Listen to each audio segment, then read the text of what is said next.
Under which article of the constitution the name of the state of the Kerala was changed to Kerala? రాజ్యాంగంలోని ఏ article ప్రకారం కేరళ రాష్ట్రం పేరును కేరళంగా మార్పు చేశారు? ఒకసారి ఆప్షన్స్ చూసినట్టయితే ఆర్టికల్ 14, ఆర్టికల్ 17, ఆర్టికల్ 21, ఆర్టికల్ 3.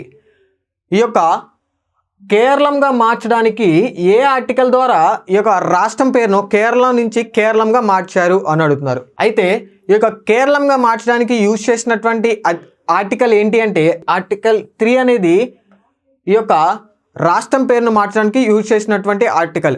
అయితే ఈ యొక్క ఆర్టికల్ అనేది ఆర్టికల్ 3 ఏదైతే ఉందో అది ఏదైనా ఒక స్టేట్ పేరును మార్చడం కానీ, ఒక స్టేట్కి సంబంధించినటువంటి సరిహద్దుని మార్చడం కానీ, లేదా ఒక రెండు రాష్ట్రాలను కలిపి ఒక రాష్ట్రంగా ఏర్పాటు చేయడం కానీ, లేదా ఒక రాష్ట్రాన్ని 2 రాష్ట్రాలుగా డివైడ్ చేయడం కానీ, ఇవన్నీ కూడా ఆర్టికల్ 3 పరిధిలోనే జరుగుతూ ఉంటాయి.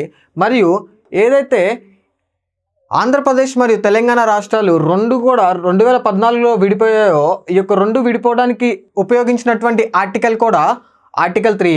మరియు 2014లో తెలంగాణకు చెందినటువంటి ఖమ్మం డిస్టిక్లోని 7 మండలాలు ఏవైతే ఉంటాయో, పోలవరం ముంపు ప్రాంతాలు ఏవైతే ఉంటాయో ఆ ముంపు ప్రాంతాలన్నింటినీ కూడా ఆంధ్రప్రదేశ్కి ఇవ్వడం జరిగింది. ఆ ఇవ్వటం కూడా ఆర్టికల్ 3 పరిధిలోనే జరిగాయి. ఒకసారి మనము అదర్ ఆప్షన్స్ కనుక చూసినట్టయితే ఆర్టికల్ 14 ఏదైతే ఉంటుందో అది రైట్ టు ఈక్వాలిటీ, సమానత్వపు హక్కుని కల్పిస్తూ ఉంటుంది. ఆర్టికల్ 17 ఏదైతే ఉందో అది ఏదైతే అంటరానితనాన్ని నిర్మూలించడానికి తెలియజేస్తూ ఉంటుంది. ఆర్టికల్ 21 అనేది ఏదైతే జీవించే హక్కు మరియు స్వేచ్ఛ హక్కును కల్పిస్తూ ఉంటుంది. So correct answer for this question option D is the correct answer.